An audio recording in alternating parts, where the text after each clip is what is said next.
tentando agora colocar uma perspectiva mais ampla, né, o que eu notei nas eleições, uma coisa eu notei nessas eleições para o Parlamento Europeu foi, primeiro, uma guinada para um grande, vamos dizer assim, um grande desabafo, um voto de rejeição aos governos como Macron, como, no caso, né, o Olaf Scholz e outros governos, né, tomaram uma reprimenda popular porque a oposição ganhou a maioria dos assentos. E quando a gente vê a Constituição da Comissão Europeia, eles parecem que não, eles fizeram um acordo, Ursula von der Leyen conseguiu fazer um acordo, reestabeleceu a maioria dentro daquela linha, né, que ela vinha seguindo. E tanto na França o Macron já teve até pedido de impeachment, mas lá na Alemanha periga o Olaf Scholz perder a liderança, inclusive o partido, a primazia no partido até o final do ano, dependendo dos dados. Provavelmente a Alemanha vai entrar em recessão, muito provavelmente. E não parece como é que o pessoal está vendo essa dissociação eleitor, governo, guerra da Ucrânia, guerra em Israel? Porque outra coisa que me chama a atenção, os governos podem estar dando apoio, mas a gente vê muito movimento em prol dos palestinos. E há esse choque, né? Há muito choque de ideias. Não parece que povo, rua e governo estão dissociados, distantes? Sim, mas a Alemanha tem uma tradição, ou seja, de muitas demonstrações, isso não é novo. A França tem mais, é um pouco diferente, mas aqui houve movimentos que apareceram, como eu já vos falei, com o movimento dos refugiados, ou seja, a abertura das fronteiras. Aí houve um grande sinal de mal-estar, porque apareciam nas demonstrações que normalmente eram circunscritas à extrema-direita, apareceu já gente normal, gente inclusivamente da esquerda, contra essa coisa de abrir as fronteiras. Com a Covid, então, por aí, 2020, ou seja, a coisa da Covid, todas as medidas, os lockdowns, toda essa história, como o início realmente da frente transversal entre esquerda e direita. Tive a oportunidade de ir em algumas dessas demonstrações e, sinceramente, no princípio até fazia coisa. Quem são estes? Estes estão de que lado? Era de tal forma uma misturada de gente nas demonstrações que estavam contra as medidas. Havia lá pessoal de hippie, havia pessoal de Hare Krishna, havia pessoal que é aquilo que se chamaria normalmente neonazis alemães, que vinha do leste da Alemanha, mas sem violência nem nada disso. Mas era outra fase completamente diferente. Como é que tu vês assim uma mistura de ideias tão diferentes debaixo da mesma, a conseguir agrupar milhares de pessoas, dezenas de milhares de pessoas no final? Porque estava abrindo aqui essa coisa, esse divórcio estava ganhando uma nova face, esse divórcio entre a população e pronto, e as elites dos partidos tradicionais. Nessa altura, a AfD não contava para nada, ainda não tinha a força que ganhou em, acho que foi 2018, as eleições anteriores às atuais, 2017, aí foi quando ela ganhou um grande espectro parlamentar.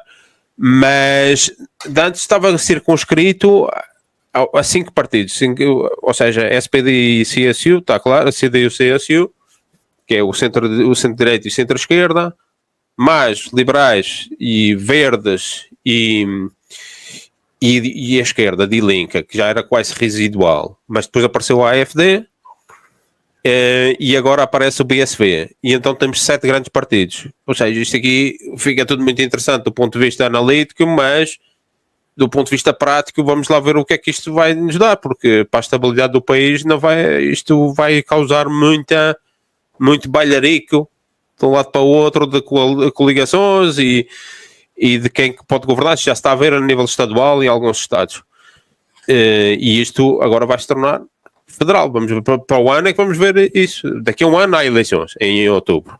As eleições gerais. Obviamente o SPD não tem nenhuma perspectiva para ganhar. Mas a CDU, vamos lá ver como é que ela vai governar, e para estas coisas vão pesar não só a parte económica, como o Ricardo estava a falar, pode ser que entre em recessão, não sei, mas este ano foi zero, ou seja, o PIB manteve-se igual ao do ano passado.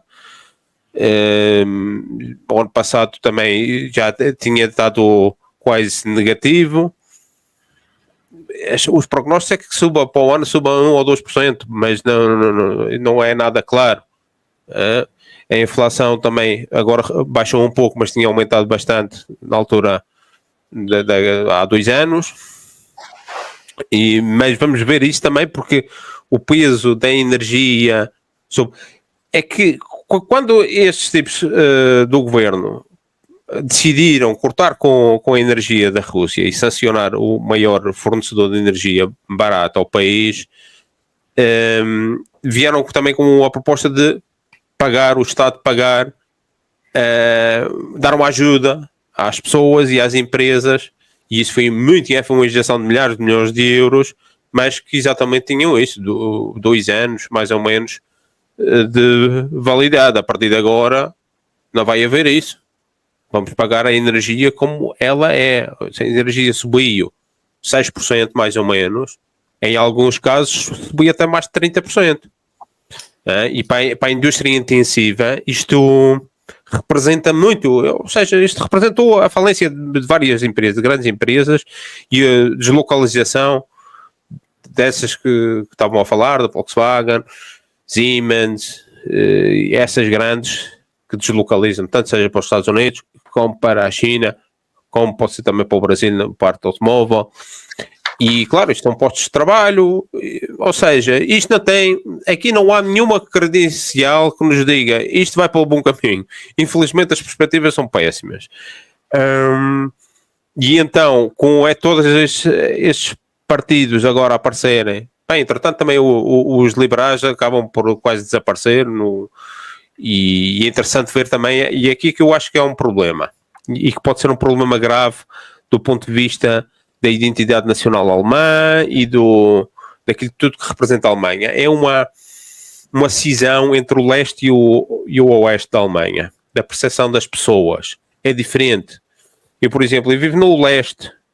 Então eu sei mais ou menos como é que são as coisas. E mesmo quando vivia em Berlim, eu agora vivo em Brandemburgo, perto de Berlim, mas quando vivia em Berlim também vivia na parte leste. Então eu tinha contacto mais com pessoas de leste.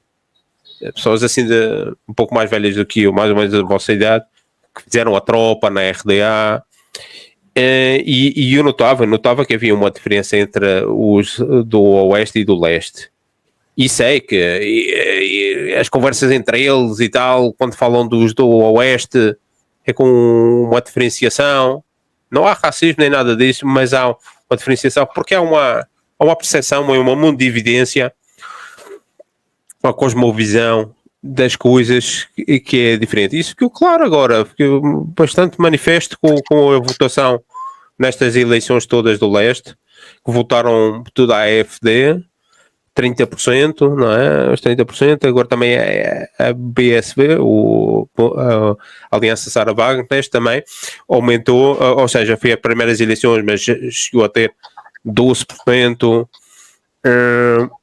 Então, em algumas circunscrições da Saxónia e da Turíngia, estas forças que representam toda a crítica em relação ao tema da Ucrânia, por exemplo, era maioritária, mais de 50 e tal por cento, quase 60%, todas somadas com os comunistas e tudo mais.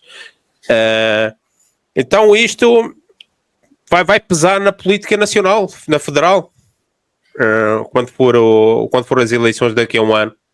E então isto abre também a possibilidade de instabilidade, que é coisa que aqui na Alemanha não conhecia, não é? Governos fracos que caem, como a Itália, ou isso.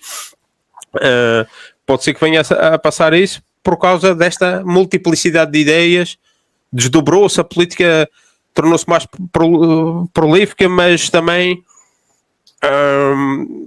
Isto em termos de governabilidade, vamos lá ver o que é que nos traz, não é?